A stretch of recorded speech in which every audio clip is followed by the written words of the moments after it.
and we greatly appreciate the surge of officers that enhance what MPD has been able to do in this city. America, we are witnessing the complete collapse of the liberal sanctuary city narrative, and it's absolutely beautiful to watch. After years of claiming their progressive policies were making cities safer, Democrat mayors are finally being forced to admit what we've known all along. Trump was right. Washington, D.C. Mayor Bowser just had to swallow the biggest piece of humble pie in political history, publicly admitting that Trump's federal crime crackdown resulted in an 87% reduction in carjackings and a 15% overall drop in crime. But here's what's really telling. While Bowser finally admitted the truth, cities like Baltimore are still living in denial, claiming crime is down when it's actually being underreported to protect their failed liberal narratives.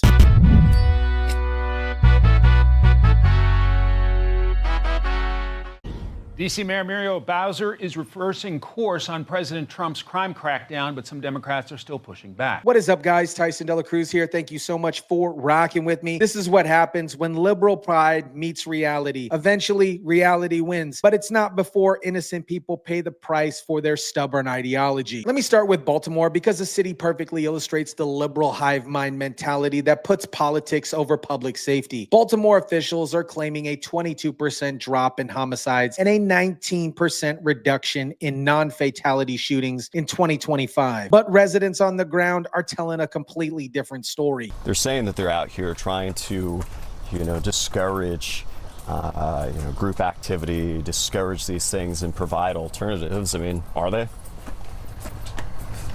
Where? I haven't seen them.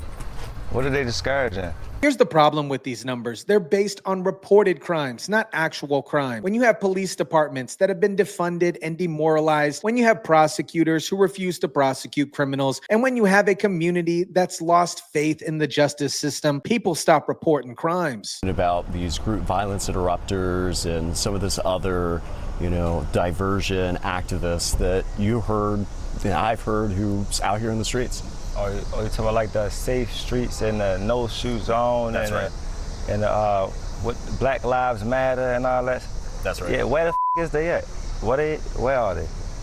They ain't out here doing anything. If Black Lives Matter, there wouldn't be so many homeless people and hungry people out here.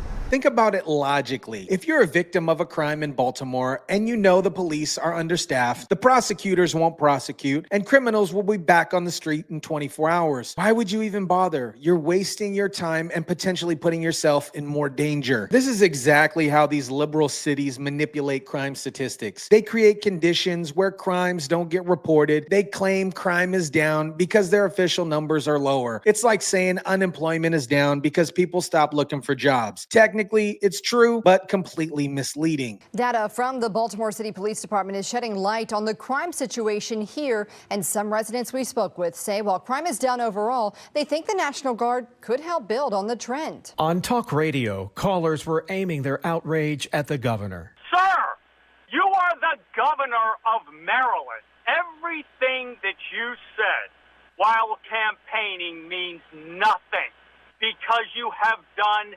nothing to improve the wonderful state of Maryland. Baltimore's liberal leadership would rather live in statistical fantasy land than admit their policies have failed. They're more concerned with protecting the political narrative than protecting their citizens. Now let's talk about Washington, D.C. Mayor Bowser, because what happened to her should be a lesson to every liberal mayor in America. Bowser initially called Trump's federal crime crackdown plan unsettling and unprecedented. Typical liberal resistance to anything Trump proposes. But get this, then something amazing happened. Trump policies actually worked. Within 20 days of federal law enforcement surge in D.C., carjackings dropped 87%. Overall crime fell 15%.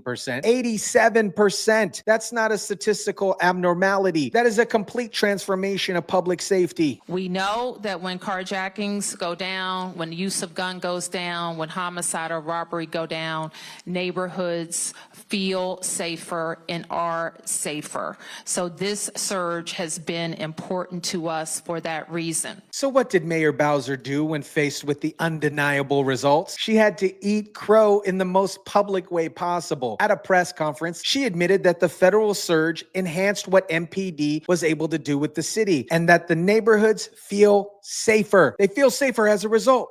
Wow. And we greatly appreciate the surge of officers that enhance what MPD has been able to do in this city.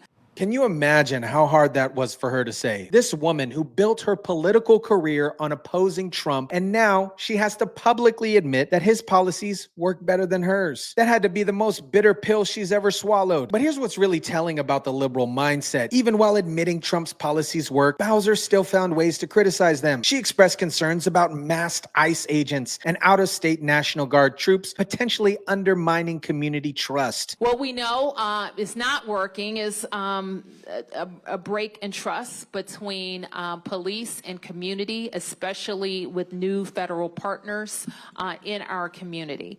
We know having masked ICE agents in the community has not worked, and National Guards from other states has not been an efficient use of those resources. So let me get this straight. The policies that reduce carjackings by 87% might undermine community trust. What about the trust of law-abiding citizens who were getting carjacked before Trump's policies took effect? Don't they matter? Now Trump is taking his successful model to Chicago, and the liberal meltdown is already beginning. President Trump is sending a large contingent of federal agents, including ICE, Border Patrol, and other Department of Homeland Security personnel to Chicago as part of a ramped-up deportation and crime crackdown. This evening, the New York Times says they have obtained documents saying the Trump administration plans to send more than 200 Homeland Security officers for 30 days of operations in the Chicago metropolitan area. Federal agents will be housed at the Naval Station Great Lakes near Chicago from September 2nd to September 30th, with operations focused on immigration enforcement and public safety threats. This is exactly what Chicago needs. Real law enforcement that's not hamstrung by liberal politics.